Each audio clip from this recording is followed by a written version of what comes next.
સદ્ગુણશાલિनं ચિદચિદીવ્યાપ્तं ચ દિવ્યાકૃતિં જીવેશાક્ષરમુક્તકોટિસુખદં નૈકાવતારાધિપં જ્ઞેયં શ્રીપુરુષોત્તમં મુરેર્વેદાદિકીર્ત્યં વિભું તન્મૂલાક્ષરયુક્તમેવ સહજાનંદં ચ વંદે સદા.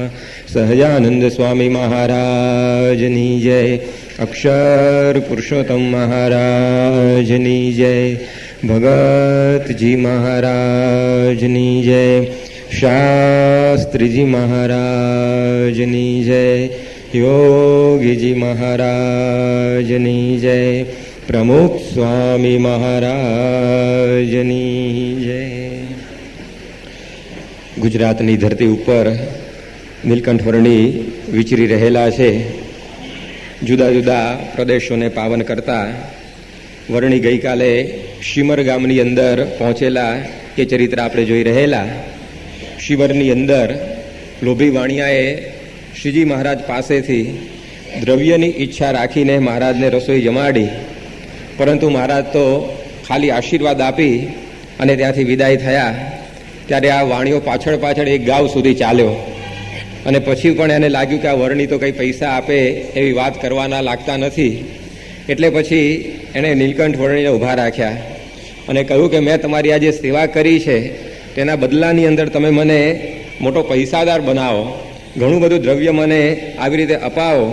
ત્યારે નીલકંઠ વર્ણીએ કહ્યું કે આ દ્રવ્યની અંદર આ કળિયુગનો નિવાસ એ ભાગવતની અંદર કરવામાં આવેલો છે, માટે તો જેટલું આપણા નિર્વાહ પૂરતું મળે એટલું જ સારું. ત્યારે આવે શિમરનો લોભી વાણિયો, એ પોતે નીલકંઠ વર્ણીને જ્ઞાન આપે છે કે જુઓ કે તમને આ સંસાર થોડી નીકળે એટલે ખબર નથી લાગતી કે પૈસાથી કેટલા કામ થાય છે. હું તમને કે કહું, નાણાં થકી યજ્ઞ ઘણા કરાય, નાણાં વડે સ્વર્ગ વિશે જવાય, નાણાં થકી સંકટ તો ટળે છે, નાણાં વડે વસ્તુ બધી મળે છે. કે વર્ણી અમારે યજ્ઞ કરવા હોય, યાત્રા કરવી હોય તે માટે પણ ધનની જરૂર પડે અને આ બધા પુણ્ય કરીએ તો સ્વર્ગ મળે, એટલે ધનથી આ સ્વર્ગ પણ મળતું હોય છે. વળી આ લોકની અંદર જે સંબંધી હોય છે પણ બધા આ જેની પાસે દ્રવ્ય હોય એના જ થતા હોય છે. તમે તો કંઈ એવો સંસાર વ્યવહાર કર્યો નથી એટલે તમને શું ખબર પડે. પણ કે જુઓ કે ગરીબ શ્રીમંત જનો જણાય, એવી સ્થિતિ સૌ ધનથી ગણાય. જેને ઘણું દ્રવ્ય કુલી ન તેહ, ડાયો તથા સર્વ ગુણજ્ઞ તેહ. તેને જ સૌ કોઈ નમવા ધસે છે, સર્વે ગુણો કાંચનમાં વસે છે.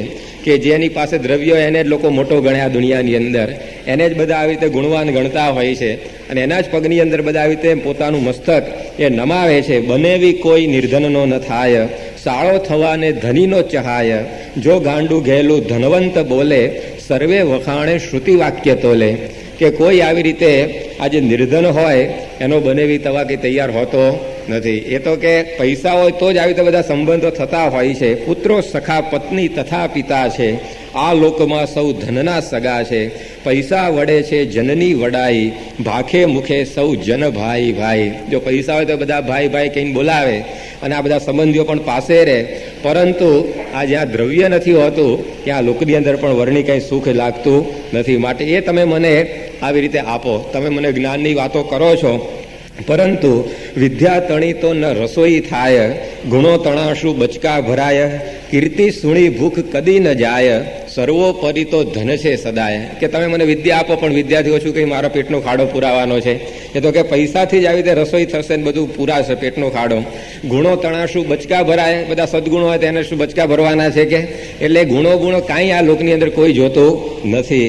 કીર્તિ સુણી ભૂખ કદી ન જાય. કદાચ માણસની બહુ કીર્તિ ગુણોને લીધે પ્રસરી તો પણ એ કીર્તિ સાંભળવાથી કે એની ભૂખ ઓછી જવાની છે. એટલે સર્વોપરી તો ધન છે સદાય. સર્વોપરી તો આ પૈસો છે એ મને તમે આપો. અને પછી પાછો પુરાણનું દ્રષ્ટાંત આપે છે કે આ હું વાત કંઈ ખોટી નથી કરતો. જુઓ કે હું તમને દ્રષ્ટાંત આપું. જો લક્ષ્મી દાતા કદી લાત મારે, લાગે નહીં દુઃખ દિલે લગારે, મારી ભૃગુએ હરીને જ લાત, ન કોપ કીધો ઘણી લક્ષ્મી તાત. આ ભૃગુ ઋષિ એમના સંતાન તરીકે લક્ષ્મીજી હતા, પણ એ ભૃગુ ઋષિએ ક્રોધમાં આવીને એકવાર ભગવાનના આવી રીતે છાતી ઉપર પાટું માર્યું, છતાં પણ ભગવાને ક્રોધ કર્યો નહીં. કેમ? વાણીએ ગોતી કાઢ્યું કારણ કે લક્ષ્મીના બાપા હતા ને ભૃગુ, એટલે કે હવે લક્ષ્મીનો જે તાત હોય એની સાથે આપણે ક્યાં ક્રોધ કરવો. એટલે કે ભગવાન પણ આવું સમજે છે કે જેની પાસે લક્ષ્મી હોય એની આવી રીતે બોલબાલા હોય છે. તમને કેમ આ બધી ખબર નથી? મને આશ્ચર્ય થાય છે. માટે તમે આવી રીતે મને આ દ્રવ્ય મળે એવું કરી આપો. અને વળી પાછું બીજું પણ દ્રષ્ટાંત આપે છે કે લક્ષ્મી વિના જગતમાં જન હોય જ્યારે, બોલાવશે જન બધા મુખથી ટૂંકારે. કે જો પૈસા ના હોય માણસની પાસે તો બધાને ટૂંકારે બોલાવતા હોય છે, પરંતુ જે કાનુડો વ્રજ વિશે મહી ચોરી ખાય, લક્ષ્મી મળ્યા થકી થયા રણછોડ રાય. ગોકુળમાં બધા કાનુડો કહીને બોલાવતા હતા, કારણ કે ઠનઠન ગોપાલ હતા, કંઈ પૈસા હતા નહીં. પણ લક્ષ્મી મળ્યા તો રણછોડ રાય પોતે બની ગયા ને એની બધા જય બોલાવવા માંડ્યા. તો આ બધું પૈસાથી તો આટલું બધું કામ થાય છે. માટે આવું દ્રવ્ય તમે મને કંઈક મળે એવી ગોઠવણ કરી આપો. માણસને જે વસ્તુ ગમતી હોય ને એમાં હજારો ગુણ હોય તો ગમે ત્યાંથી ગુણ ગોતી કાઢે. આ વાણિયાને આ પૈસામાં એવી પ્રીતિ હતી કે આ પૈસાનું કેટલું દુઃખ છે એનો આવી રીતે કોઈ એને વિચાર જ નથી. અને આવી રીતે એને બધા વર્ણીને જ્યારે આ ધનના ફાયદા ગણાવ્યા ત્યારે વર્ણીઓએ સમજાવે છે કે ભાઈ તું આ જે બધી વાતો કરે છે પણ એના પરિણામ તે જોયા નથી. કારણ કે ખાલી પ્રક્રિયા જોઈને કંઈ વખાણ થાય નહીં. દારૂ પીવાથી ઊંઘ સારી આવે કે ફાયદો કહેવાય એનો? પાછળ પરિણામ જોવાનું હોય કે દારૂ પીએ એટલે આમ મગજની અંદરથી બધા વિચારો જે હોય ટેન્શન એ બધા જતા રહે, પણ એ કંઈ ફાયદો ના કહેવાય. ઉલટાના પછી એની અસર ઉતરે ત્યારે ડબલ ટેન્શન થઈને ઊભું રહેતું હોય, એટલે પરિણામ પણ પાછું જોવું પડે.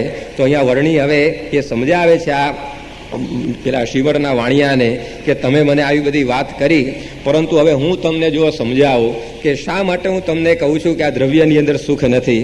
તો કહે હરિ દ્રવ્ય ઘણું નઠારું, કુબુદ્ધિ અને ક્લેશ વધારનારું. જો દ્રવ્યનો કાંઈ રહ્યો ન પાર, તો ધર્મ રાજા રમ્યા જુગાર.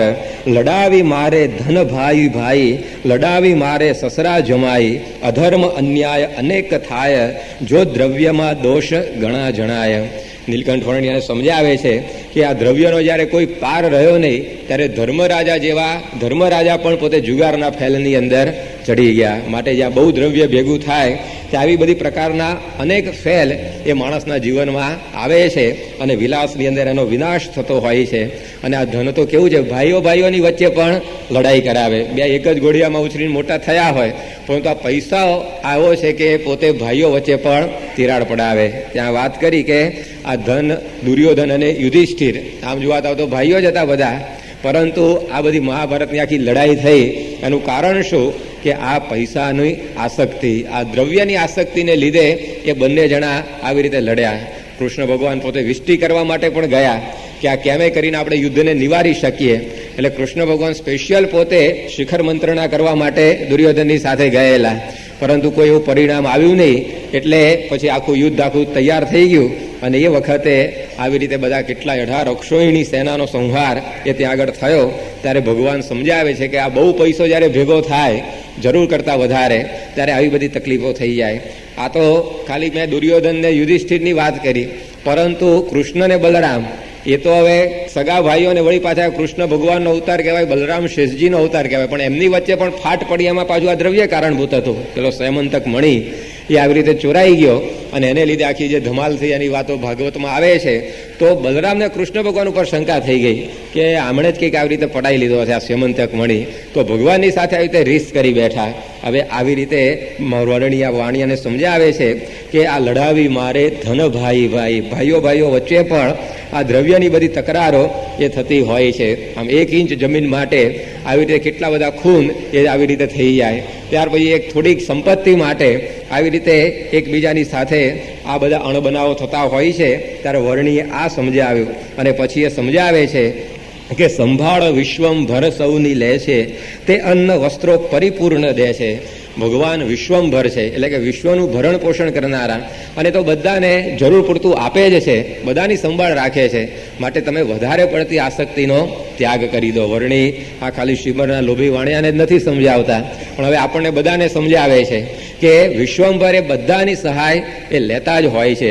કીડીને કણ અને હાથીને મણ એ ભગવાન દરેકને આપે છે. એકવાર લક્ષ્મીજીને થયું કે આ ભગવાન બધાનું પોષણ કરે જેવું કહેવાય છે, તો લાવો ને આપણે જરા પરીક્ષા કરીએ. એટલે એમણે પોતે એક કીડી હતી અને ડબલીમાં પૂરી દીધી અને પછી ભગવાનને કહ્યું તમે કે આવી રીતે દિવસની અંદર બધા જીવોનું પોષણ કરો છો અન્ન વસ્ત્ર આપીને? ભગવાન કે હા, કે અમે તો બધા જીવોનું પાલન પોષણ કરીએ છીએ. પછી લક્ષ્મીજીએ પોતે એક દિવસ રાખીને પેલી ડબ્બી ઉગાડી અને એમને થયું કે આ કીડી જે છે એનું પોષણ તો કેમનું કર્યું હશે. મેં તો એને બંધ કરીને મૂકી રાખેલી, હવે ભગવાન કંઈ દાણો પાણી આપવા કેમ ના જઈ શકેવાના ત્યાં આગળ. પણ જ્યારે ડબલી ખોલી ત્યારે લક્ષ્મીજીના કપાળની અંદર ચાંદલો કરેલો ને એમાં ચોખા ચોડેલા. તો ડબલી ફિટ કરતા કરતા એક ચોખાનો દાણો અંદર પડી ગયેલો અને કીડીબાઈ શાંતિથી અને ખા કરતી હતી, કારણ કે એને તો એક દાણો ઘણા દાડા ચાલે ને. એટલે લક્ષ્મીજીને ત્યારે ખબર પડી કે આ ભગવાનની વાત સાચી છે. વિશ્વંભર સૌની સંભાળ એ અવશ્ય પોતે લેતા હોય છે. શ્રીમદ ભાગવત ઉપર શ્રીધર સ્વામીએ બહુ જ એક સુંદર ટીકા લખી છે. આખા વિશ્વની અંદર આ શ્રીધરી ટીકા શ્રીમદ ભાગવત ઉપર રહી એ બહુ જ પ્રસિદ્ધ છે. એકવાર જ્યારે આ શ્રીધર સ્વામી એ પોતે ઘરભંગ થયા અને એમને પછી વિચાર થયો કે આપણે હવે ત્યાગી થઈ અને આ ભગવાનની ભક્તિ કરવી છે. પરંતુ એમનું નાનકડું બાળક હતું એની એમને ચિંતા થવા લાગી કે આની માતા તો મરી ગઈ છે, હવે આ જે બાળક છે હું જો જતો રહું ઘરની અંદરથી તો એનું કોણ ભરણ પોષણ કરે. અને આ વિચારની અંદર એ પોતે બેઠેલા, ગડમથલ ચાલતી હતી, જવું કે ના જવું, આ જઈશ તો બાળકનું શું થશે વગેરે. અને એવા સમયની અંદર ઉપરથી કંઈક ગરોળીનું જે ઈંડું હતું એ પડ્યું, એ ફૂટ્યું અને એમાંથી નાનકડું ગરોળીનું જે બચ્ચું હતું ને એ નીકળ્યું. શ્રીધર સ્વામીએ આ જોયું કે આ ગરોળીનું નાનકડું બચ્ચું આવી રીતે નીકળ્યું છે. અને એ જ વખતે કોણ જાણે શું થયું કે કોઈક આવી રીતે માખ કે ગમે તે જીવજંતુ ઉડતું હશે એને આ ચીકણું પદાર્થ જોયું પેલું ઈંડામાંથી નીકળેલું, એટલે એને થયું કે કંઈક ખાવાની વસ્તુ છે અને તરત ત્યાં આવીને બેઠું ચોંટી ગયું. અને એ વખતે પેલું ગરેડુનું બચ્ચું એને ખાવાનું જ જોઈતું હતું અને સામેથી આ પેલું જંતુ એના મોંની અંદર આવી ગયું. ત્યારે આ શ્રીધર સ્વામીએ વિચાર કર્યો કે આ ગરોળી એની માતા મરી ગયેલી અને આ બચ્ચાને તો કોઈ આપનારું હતું નહીં અનાજ, અને છતાં પણ જો આ ભગવાને સામેથી એનો જે ખોરાક એને આપી દીધો તો એ મારા બચ્ચાનું પોષણ નહીં કરે. અને એમ કહીને પોતે નીકળી ગયા. અને એમણે આવી સુંદર એક ટીકા આ ભાગવત ઉપર લખી. ત્યારે અહીંયા વર્ણી આ જ સમજાવે છે કે સંભાળ વિશ્વંભર સૌની લે છે, કે ભગવાન દરેકની એ સંભાળ લે છે. દેવાનંદ સ્વામી એમના પદોમાં લખ્યું છે કે અરણ્ય વનમાં અજગર રહે છે, ડગલું ન ભરે દોટ જોને. કે અજગર હોય ને એક જગ્યા જ પડ્યો રહેતો હોય છે, એ બહુ આમ ચાલતો હોતો નથી, છતાં પણ ભગવાન એને પણ એનો ખોરાક આપી દેતા હોય છે. તો આવી રીતે અહીંયા વર્ણી સમજાવે છે કે વધારે પડતી આસક્તિ આપણે રાખવી નહીં, કારણ કે ભગવાન આપણને જેટલું જોઈશે એટલું બધું જ આપવાના છે.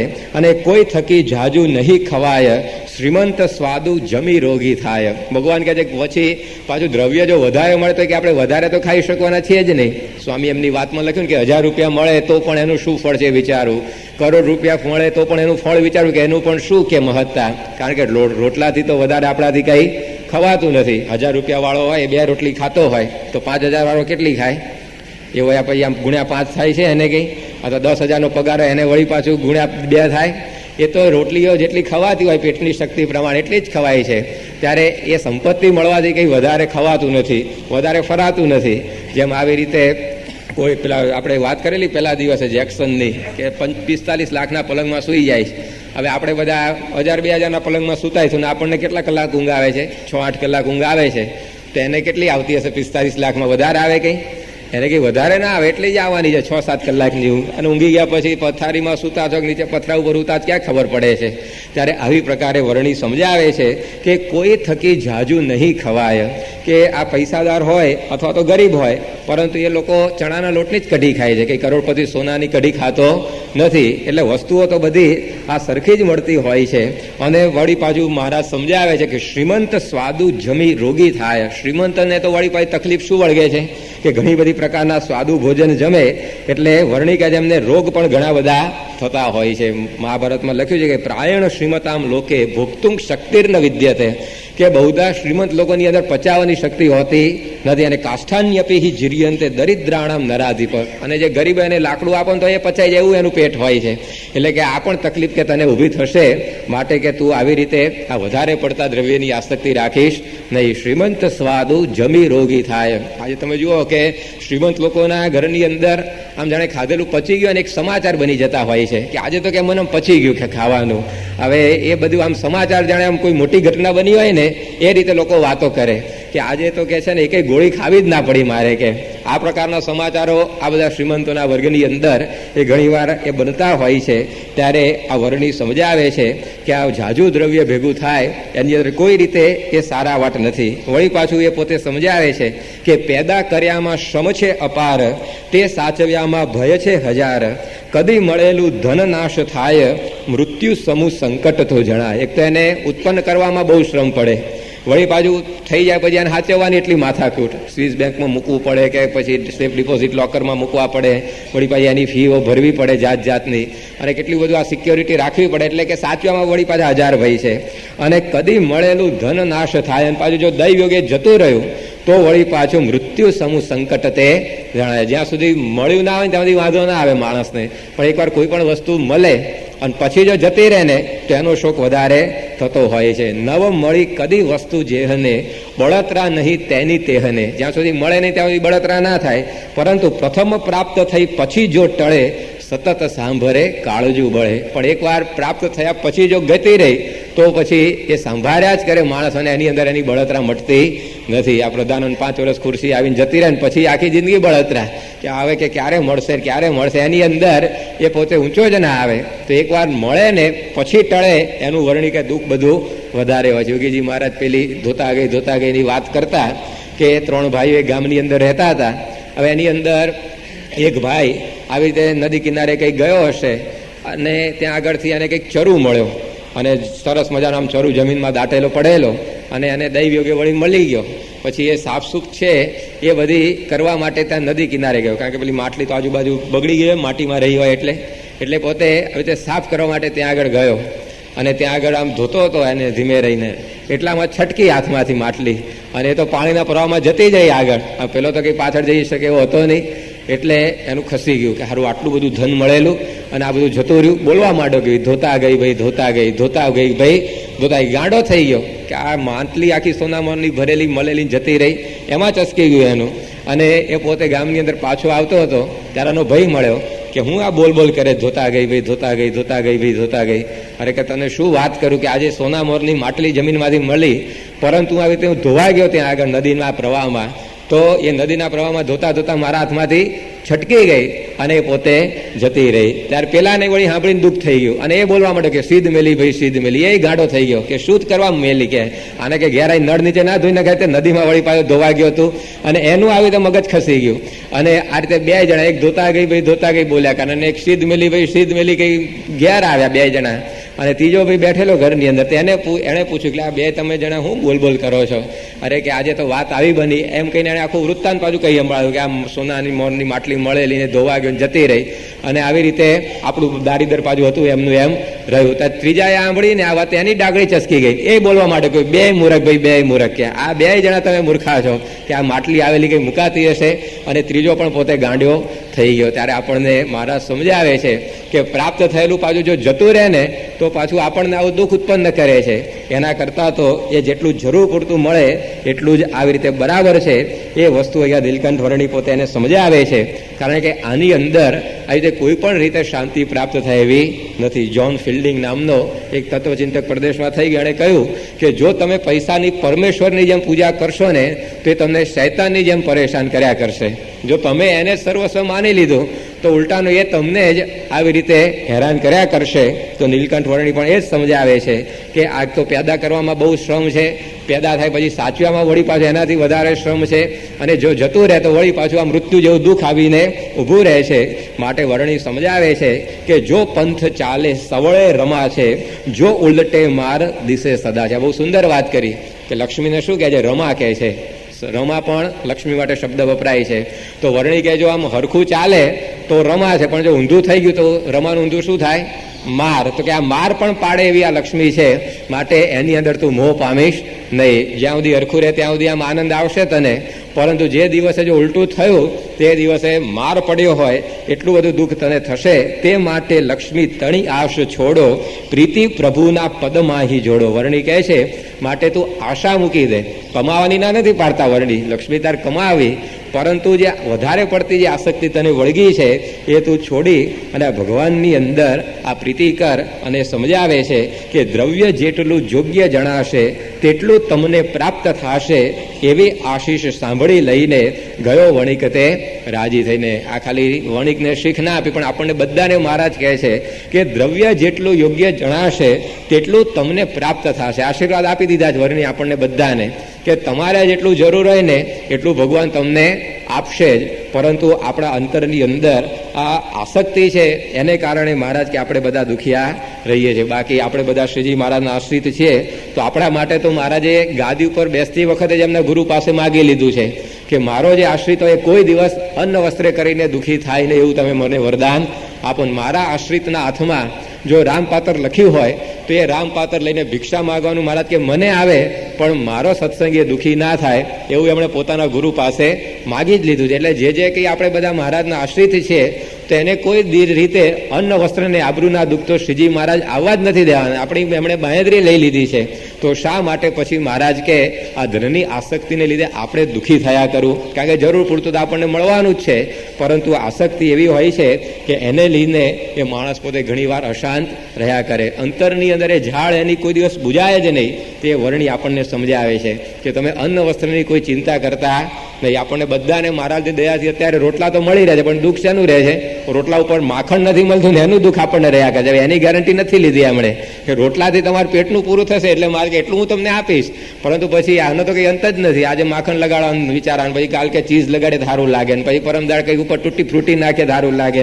હવે એ કંઈ સંકલ્પો માણસના મનના કંઈ આવી રીતે પૂરા થાય એવા નથી. એટલે મહારાજ કહે છે કે દ્રવ્ય જેટલું યોગ્ય જણાશે તેટલું તમને પ્રાપ્ત થશે. તમને જેટલી જરૂર હશે એટલું અમે તમને આપવાના જ છીએ. માટે આ સંતોષની અંદર જીવવાની શીખ વર્ણી આપણને આપે છે. અહીંયા ભરૂચની અંદર જ્યારે બલિરાજાએ યજ્ઞ કરેલો અને યજ્ઞની અંદર અતિથિ તરીકે વામન ભગવાન એ બાળ સ્વરૂપ ધારણ કરીને પધાર્યા અને અતિથિને જોઈને બલિએ કહ્યું કે તમે જે માગવું એ માગો, આજે તો આ યજ્ઞ મારો ચાલે છે, તમને જે ઈચ્છા હોય માગો એ બધી પૂરી કરીશ. ત્યારે વામનજી કહે છે કે મને 3 ડગલા તું પૃથ્વી આપ, એટલાથી વધારે મારે કાંઈ જોઈતું નથી. હવે ભગવાનનું આવું નાનકડું બાળ સ્વરૂપ જોયું અને બલિને થયું કે આ 3 ડગલા પૃથ્વીમાં બાળક કેટલી પૃથ્વી બહુ તો લઈ શકે, બહુ આમ 5 ફૂટની એક ફલાંગ ભરે તો એ 15 ફૂટ જમીન મળે. હવે એમાં શું કે આપવાનું? મને શરમ આવે ને કે આવો મોટો રાજા થઈને ખાલી 15 ફૂટ જમીન ભેટમાં આપી. એટલે બલિએ વામનજીને કહ્યું, એને ખબર નથી કે આ ભગવાન છે, પણ એને કહ્યું કે તમે કે આ 3 ડગલા પૃથ્વી માગો છો, પણ એમાં તમારું શું પૂરું થશે કે એના કરતાં કંઈક વધારે માગો. ત્યારે વામનજી બહુ સુંદર વાત કરે છે કે જો બલિ કે જેને 3 ડગલા પૃથ્વીથી સંતોષ નથી થતો ને એને કદાચ આખી પૃથ્વીનું રાજ્ય મળશે તો પણ સંતોષ નહીં થાય. માટે આ જેટલું મને જોઈએ છે એટલું તું મને આપી દે. તો એ ભગવાન આપણને સમજાવે છે કે આપણને જેટલું અત્યારે મળ્યું છે એમાં જો સંતોષ નથી તો સમજવાનું કે આનાથી વધારે મળશે ને તો પણ સંતોષ થવાનો નથી. માટે હરિ જેમ રાખે એમ રહેવું એ વર્ણી આપણને સમજાવે છે. આવા સંતોષ સાથે જો રહીએ તો પછી અંતરની અંદર આપણને એ સુખ વર્ત્યા કરે. જેમ ભર્તૃહરિએ નીતિ શતકમાં લખ્યું કે વયમ ઇહ પરિતુષ્ટા વલ્કલય સ્ત્વમ ચ લક્ષ્મ્યા સમ ઇહ પરિતોષો નિર્વિશેષો વિશેષ સતુ ભવતી દરિદ્રો યસ્ય તૃષ્ણા વિશાલા મનસી ચ પરિતુષ્ટે કોર્થવાન કો દરિદ્ર. ભર્તૃહરિ પોતે સમજાવે છે. એ પોતે સાધુ થઈ ગયા હતા, રાજા હતા, અને પછી વલ્કલ એમણે પહેરી લીધા અને પછી એ કોઈક રાજા આવી રીતે હશે અને સંબોધીને કહે છે કે વયમિહ પરિતુષ્ટા વલ્કલય, અમે બધા વલ્કલ પહેરીને કહેતા છે ઝાડની છાલ વીટીને રહીએ છીએ અને અમને સંતોષ છે, અને ત્વંશ લક્ષ્મ્યા, અને તમને લક્ષ્મી પ્રાપ્ત થઈને તમને સંતોષ છે, પરંતુ સુખ્યા તો બંને થઈ જ ગયા છે. તો પછી તમારામાં મારામાં કોઈ હવે વિશેષતા રહી નહીં, કારણ કે તમને આ વસ્તુ મળીને સંતોષ થઈ ગયો, સુખ મળ્યું. મને કાંઈ નથી છતાં પણ મારી પાસે સંતોષ છે એટલે મને સુખ છે. તો પછી હું પણ નિર્ધન કેમ ન કહેવાઉં? સતો ભવતી દરિદ્રો યસ્ય તૃષ્ણા વિશાલા. ખરેખર તો દરિદ્ર એ છે કે જેની તૃષ્ણા હોય કોઈ દિવસ નાશ પામી નથી. બાકી મનસ્ય ચ પરિતુષ્ટે, બાકી જો મન સંતોષ પામી ગયું તો કોણ પૈસાદાર ને કોણ ગરીબ. તો સાચું ધન આ સંતોષરૂપી ધન છે. એ વર્ણી આ શિમરના લોભી વાણિયાને કહે છે કે એ તું પ્રાપ્ત કરી લે તો તને કોઈ વાંધો આવશે નહીં. બાકી આ તારી તૃષ્ણાઓ તો બધી વધ્યા જ કરવાની. કદાચ હું આજે તને આશીર્વાદ આપીશ અને લાખ રૂપિયા તને મળ્યા તોય વળી પાછો તું મને ગોતવાનો કે હવે રસોઈ જમાડીને 2 લાખ લઈએ. એટલે કે આ તારી જે આસક્તિ અને ટાળ તો તું જ્યાં છે ત્યાં સુખી થઈ જઈશ. જેમ ગોપાળાનંદ સ્વામી પાસે પેલા હરિભક્ત આવેલા અને હરિભક્તને આવી રીતે બહુ આર્થિક સંકટમાં આવી ગયા હશે અને એણે સ્વામીને વાત કરી કે સ્વામી આ બહુ આવી રીતે દેશકાળ અત્યારે ખરાબ થઈ ગયા છે, હવે તમે દયા કરો, જો 501 રૂપિયા જેટલું મને મળી જાય ને તો મારા બધા આવી રીતે પ્રસંગો ઉકલી જશે, માટે તમે દયા કરીને મને 500 રૂપિયા મળે એવું કરી આપો. ગોપાળાનંદ સ્વામી કહે પણ હું તો આવી રીતે તને આશીર્વાદ આપીશ, મહારાજને પ્રાર્થના કરીશ એટલે 500 મળશે, પરંતુ 500 પાછું તારું બધું પૂરું થઈ જશે ને. કે એને થયું કે સ્વામી આમેથી કહે છે એટલે એ તો અંતર્યામી હોય, હવે આગળ જે થવાનું જાણતા હશે એટલે જ પૂછતા હશે ને આવું. એટલે એણે વળી પાછું કે ઉભા રહો સ્વામી કે થોડીક વાર તાર રાહ જુઓ. અને પછી વિચારીને એને કહ્યું સ્વામી એમ કરો 1000 રૂપિયા મળે ને એવું મને કરી આપો. 1000 મળશે એટલે બધી મને કંઈ વાંધો આવશે નહીં. સ્વામી કે પણ 1000માં બધું પૂરું થઈ જશે ને, પછી આગળ જતા મોંઘવારી ના અંતે બધું વધશે. હો કે સ્વામી એ તો કે ગણવાનું જ ભૂલી ગયો કે આ મોંઘવારી વધે તો તમે સારું યાદ કરાયું કે એમ કરો 2000 આપો, કે 2000 મળશે એટલે પછી કોઈ પ્રશ્ન મને આવશે નહીં. સ્વામી કે પણ 2000 બધું પૂરું થઈ જશે ને ત્યાર પછી આ દીકરા દીકરીના ખર્ચા. હા કે સ્વામી એ તો ભૂલી જ ગયો કે હજી ટાબરિયા બધા મોટા થાય છે, જ્યારે પરણાવા જેવા થશે ત્યારે એના ખર્ચા તો આવશે જ. કે વાત તમે સાચી કરી કે સાધુ છો પણ વ્યવહારનું બહુ સારું જાણો છો. એમ કરો કે 4000નું રાખો, કે 4000 ઠરાવો, એનાથી કંઈ વધારે મારે જોઈએ નહીં એવું મને લાગે છે. સ્વામી કે પણ 4000માં બધું તરફ પ્રાપ્ત થઈ જશે ને પછી કંઈ વાંધો નહીં આવે ને તારા મકાન બકાન. હા કે સ્વામી હજી તો ઉપર છાપરું છે, સીલિંગ કરવાની તો બાકી જ છે સિમેન્ટ કોન્ક્રીટની. તો એમ કરો 5000નું મને કરી આપો. 5000 થશે પછી કંઈ આવશે નહીં પ્રશ્ન, પછી બધું જ આવી તો એમ ઠીક થઈ જશે એવું લાગે છે. સ્વામી કે પણ 5000 મારા દયા કરશે ને મળશે, પરંતુ 5000થી તારે કંઈ પછી જરૂર નહીં પડે ને વધારે. પેલા તો કે સ્વામી દોરી ઢીલી મૂક્યા કરે ત્યારે આપણે ખેંચવામાં વાંધો શું છે. એ પોતે જ્યારે સામેથી કહે છે ત્યારે વળી પાછી એણે વધારે કર્યું કે એમ કરો સ્વામી કે 10000 આપી દો, કે હવે 10000 મળશે એટલે કાંઈ પછી તો બાકી રહેશે નહીં. ગોપાલ સ્વામીએ કહ્યું કે જો તું આવ્યો ને તારે 500 પૂરું થઈ જાય એવું લાગતું હતું તને, અને અત્યારે 10,000 સુધી પહોંચે છે ને હજી અટકતો નથી, કે લાખે પહોંચે જો હું ના રોકું તો. માટે જા ધારને મહારાજ જેટલું જોઈએ એટલું આપશે અને ભજન ભક્તિ કરીને સુખીઓ રહેજે. ત્યારે આ તૃષ્ણાનું કામ બધું આવું છે કે એ પોતે ક્યારે અટકે એવી નથી. માટે આ વર્ણીએ આવો ઉપદેશ આ વાણિયાને આપ્યો અને એને સાચું સંતોષરૂપી ધન આપીને સુખીઓ કરી દીધો. ભગવાન અને સંત એ આપણને જ્ઞાન દ્વારા સુખિયા કરે છે, બાકી આ સંપત્તિઓ તો આખી દુનિયાની મળે ને તો પણ સંતોષ થાય એવો માણસને નથી. ત્યારે એ ભગવાનને સંતનું આ કાર્ય છે કે સાચું ધન આપી દે કે જેથી કાયમ માટે આપણે સુખિયા થઈ જઈએ. તો આ રીતે નીલકંઠ વર્ણી આવો સદુપદેશ એને આપ્યો અને ત્યાંથી પછી હવે વર્ણી પોતે નીકળ્યા અને આગળ ફરતા ફરતા એ પોતે ગુપ્ત પ્રયાગની અંદર પધાર્યા. અને ત્યાં આગળ એક રાયણ તળે શિલા હતી, એ શિલા ઉપર વર્ણીએ પોતે આસન જમાવ્યું અને જે કોઈ માણસ એમની પાસે આવતા એને કથા વાર્તા કરતા ત્યાં આગળ થોડા ઘણા આવી રીતે સમય સુધી રોકાયા. ત્યાં આગળ જે કુંડ હતા બાજુમાં તે કુંડની અંદર નિત્ય પોતે સ્નાન કરવા માટે જતા. હવે એની અંદર એક વિપ્ર, એનું નામ હતું ભનો પાઠક, અને આ ભના પાઠક નામના બ્રાહ્મણની નજર આ વર્ણી ઉપર પડી અને એણે કહ્યું કે હું બ્રાહ્મણ છું અને તમારા જેવા વર્ણીનો મને યોગ થયો છે, તો મારી ઈચ્છા છે કે મારે તમને જમાડવા રસોઈ કરીને. ત્યારે વર્ણી પણ એનો ભાવ સમજી અને નિત્ય પ્રત્યે પ્રભુ તેને ઘેર જમી આવે જઈ રૂડી પહેર. રોજ મહારાજ એના ત્યાં જાય અને પોતે જમતા. એક વખતે આ પાઠક પોતે પૂછે છે, તેણે પૂછ્યું તમારું શું નામ, કે તમારું નામ શું એ તમે મને કહો. ત્યારે મહારાજ બોલ્યા કે મારું નામ છે સહજાનંદ, સુણી ઉપજ્યો અધિક આનંદ. હજી તો ગુરુએ નામ પાડ્યું નથી, પરંતુ વર્ણી આ ભવિષ્યનું બધું જાણતા હોય એટલે એમણે કહ્યું કે મારું નામ છે ને સહજાનંદ છે અને એ નામથી તું મને ઓળખજે. ત્યારે આવી રીતે નીલકંઠ વર્ણીએ પોતાની ભાવિ ઓળખાણ આ ભના પાઠકને આપી. અને એ જ વખતે ત્યાં આગળ એક શેષશાહીનું મંદિર હતું. ત્યાં આગળ એક બ્રહ્મચારી નૃસિંહાનંદ રહેતા હતા. એને પણ વર્ણીનો આવી રીતે દેખાવ જોઈને, એમનું જ્ઞાન જોઈને બહુ આકર્ષણ થયું અને વર્ણીની પાસે પોતે પણ આવીને બેસતા. ત્યારે વર્ણી એકવાર એમને કહ્યું કે આ તમારી જગ્યા બહુ સારી છે, આ પાણીના કુંડ છે, આવા બધા વૃક્ષો છે અને અહીંયા ભજન ભક્તિ કરવું હોય તો બહુ સુખ આવે એવું છે. ત્યારે બ્રહ્મચારીએ કહ્યું કે મહારાજ બધી વાતે બરાબર છે, પરંતુ જળ નથી રહેતું ઉનાળે, આપ જેવા જો કરુણાથી ભાળે. કે આ જે મારો કુંડ છે ને એની અંદર ઉનાળાની અંદર પાણી ખૂટી જાય છે, માટે તમારા જેવા જો કંઈક કરુણા કરે તો પછી વાંધો આવે એવો નથી. ત્યારે નીલકંઠ વર્ણી પોતે બોલ્યા કે કુંડે નીર રહે 12 માસ, સુણી બોલ્યા શ્રી અવિનાશ. વર્ણી કહે છે કે જાઓ, તમારા કુંડની અંદર 12 માસ પાણી રહેશે. અને આ રીતે વર્ણીની વાણી એમણે પોતે આ સાક્ષાત અનુભવી કે પછી કોઈ દિવસ એ કુંડની અંદર એ પાણી ખૂટ્યું નહીં. તો આ રીતે અહીંયા 1.5 મહિના સુધી એ વર્ણી પોતે રોકાયા અને ત્યાંથી પછી ફરતા ફરતા ઉનાની અંદર ગયા. ત્યાં આગળ હંસરાજ શેઠ અને ગણેશ શેઠ એમણે વર્ણીની સારી રીતે બધી સેવા કરી. અને ત્યાં આગળ જે કોઈ લોકો દર્શન કરવા માટે આવતા ત્યાં વર્ણીએ એક અદ્ભુત ચમત્કાર બતાવ્યો કે કોકની અંદર આ કોકને એમનામાં વિરાટ રૂપ બતાવ્યો, કોકને ચતુર્ભુજ રૂપે દર્શન દીધા, કોકને આવી રીતે પુરુષોત્તમ રૂપે દર્શન દીધા. અને આવી રીતે જુદા જુદા સ્વરૂપો આવી રીતે પોતાના વર્ણીએ ત્યાં પ્રગટ કર્યા લોકોની આગળ. અને આ જોઈને બધી ગામની જે વસ્તી અને વિશેષ ભાવ આ વર્ણીના વિશે થયો. ત્યાં આગળ થોડાક સમય રોકાઈ અને નીલકંઠ વર્ણી પછી ફરતા ફરતા ડોળાહે નામના એક ગામની અંદર પધાર્યા. ત્યાં આગળ એક ભરવાડનો નેસ હતો. એ ભરવાડના નેસની અંદર આ વર્ણી પોતે ઉતર્યા. એણે સીધું આપવાની વાત કરી, પણ વર્ણી કે અમારે સીધું નથી જોઈતું, તમે ગાયનું દૂધ લઈ આવો. અને ગાયનું દૂધ ત્યાં આગળ ભરવાડ લાવ્યો અને એમણે વર્ણીએ પોતે પ્રેમથી અને અંગીકાર કર્યું. ત્યાર પછી વર્ણી પોતે ત્યાં આગળ રાતવાસો કરવા માટે રોકાયા. એક જગ્યાએ એમણે પોતે ત્યાં લંબાવ્યું પોતાનું શરીર. હવે એ જ વખતે ભરવાડનો જે એક બાવો એનો જે ગુરુ એ પણ એના ઘરની અંદર આવેલો. અને રાત્રે જ્યાં મહારાજ સૂતેલા ને એની બાજુમાં જ આ ગુરુ પણ પોતે સૂવા માટે આવ્યો. અને પોતે ત્યાં આગળ સૂઈ ગયો. પરંતુ આ બાવાનો સ્વભાવ શું હતો? તે પોતે આવી રીતે જ્યારે આમ પડખું ફેરવે અથવા તો ઊંઘમાં જાગી જાય ત્યારે આવી રીતે હે રામ એમ કહીને બોલે.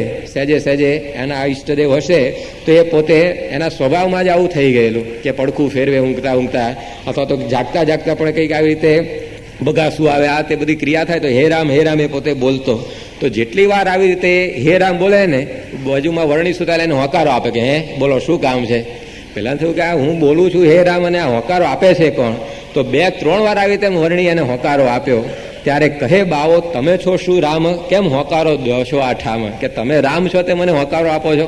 હું તો રામને સંભાળું છું અને તમે હોકારો કેમ આપો છો? ત્યારે આવી રીતે વર્ણીએ કહ્યું